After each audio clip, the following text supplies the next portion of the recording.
Okay, Sam, we're going into the quick clip for the patrons, okay? Let's get it, man. Um, First question is, what advice can you give the next generation on longevity in this business? So, you've been in now for 10 years, Yeah, man. doing it before that, but 10 years strictly in the business. Strictly You know, biz. Yeah. Yeah. a lot of young people are just getting in it now. Like, what advice do you Yeah. have for them to like maintaining this business over time? Just speaking for myself, it's so important to do what you like first. You know what I mean? And if you have, trust your taste, because there's a million trends that are going to come and go.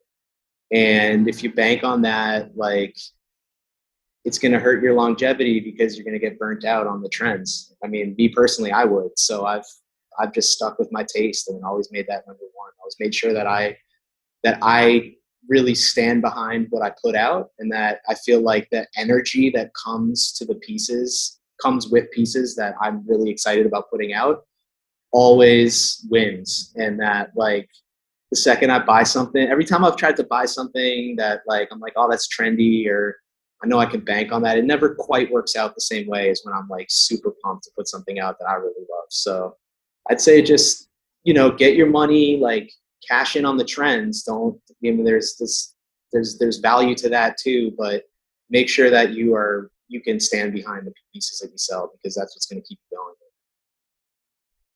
Awesome, man. That is so true. The energy, you can't fake that energy and Yeah. excitement about shit that you're not into.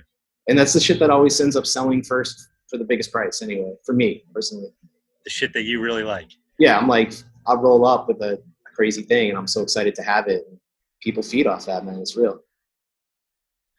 That's awesome. Yeah, and the trends come and go, but if you You can can cash in build, on the things, man. yeah, I mean, take Like, it, but if you can build a clientele around yeah, what you love, which is, yeah, it just maybe takes more time, but there is always a clientele yeah. for everything if you know where to find it or you work to build it.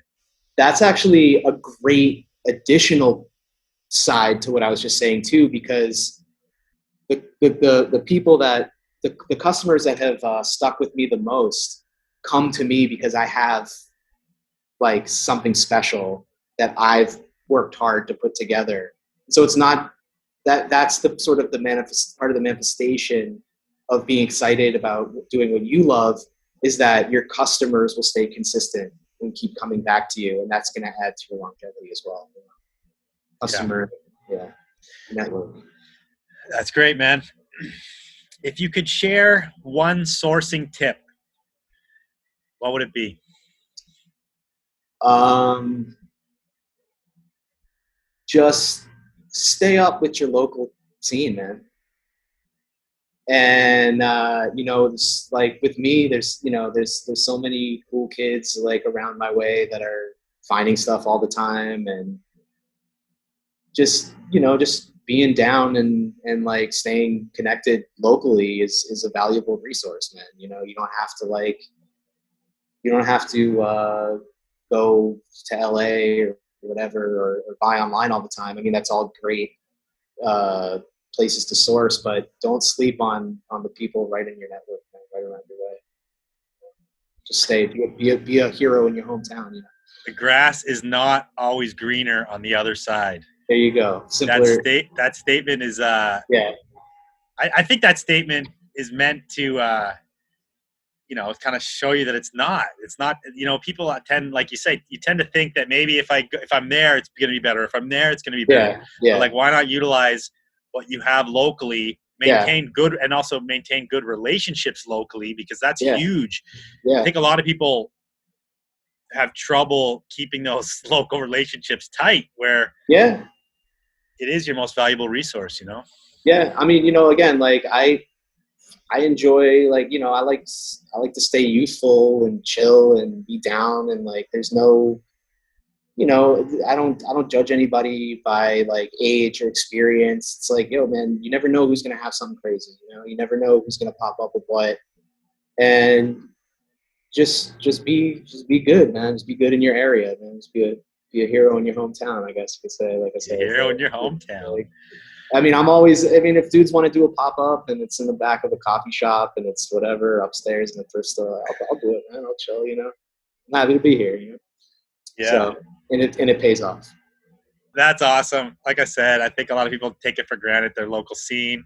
Yeah. Burn the bridges locally for the Yeah. payoff when, just be a good person. Just be a Yeah. good person in You don't, general. I mean, we don't all have to be friends, man. There's plenty of haters, but like, as long as you just do what you do, man, and the work speaks for itself and people are receptive to that, at the end of the Yeah. day. And I believe it's karma, right? Which is Yeah. do good to others and they'll do good to you, The old good golden rule, it's Golden tried rule. and true. Okay, last question for the patrons. Yes, sir. Can you give us one slept on item that people should maybe take notice? Slept on item, man. Maybe something that's like not in the limelight right now, but is always a good go-to, or something that you think might be coming up soon, or Okay. I think this is a prediction, but like, right now, like if you're selling T-shirts or whatever, and you don't have like an XL T-shirt from the '90s or something like that, you're basically like people aren't fucking with it. But I think there's generations of amazing T-shirts that have been super popular at points in time, way before the time we're in now, that are just as classic and just as culturally relevant and amazing.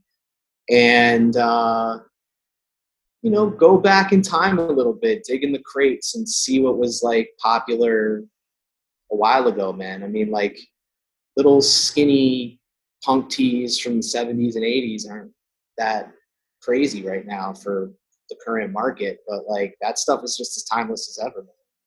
And it'll definitely come back, man. I mean, I wouldn't be surprised if like like more 80s rock tees start coming back around at some time. So I'd say just look at what's timeless in the whole lexicon of vintage T-shirts since T-shirts started being vintage, and try and pinpoint what the timeless classic stuff is that had its moment that's maybe not popular right now.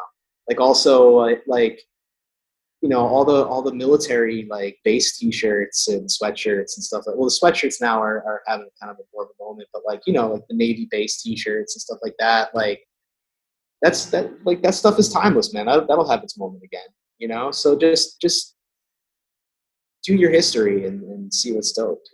yeah, Keep an eye out, I'd say.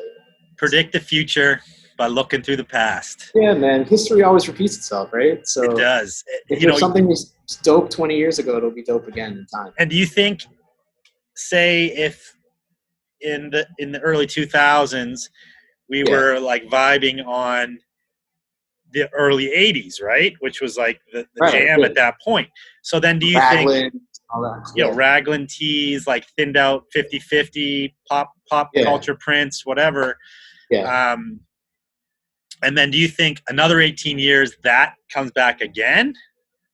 Yeah, why not, man? Where is it going to go? It's but just more rare and more embedded in history and culture. You know what I mean? And at the same time, like all the stuff that's too new for people now that they can't wrap their heads around is just going to be more and more vintage and going to just keep piling on in the future too. So don't sleep on anything, man. But yeah, totally. History will repeat itself. Yeah, 100%. Yeah. Yeah, that's awesome, dude. Thank you once again. Dropping knowledge. Much appreciated. Dude, thank you for giving me the opportunity, man.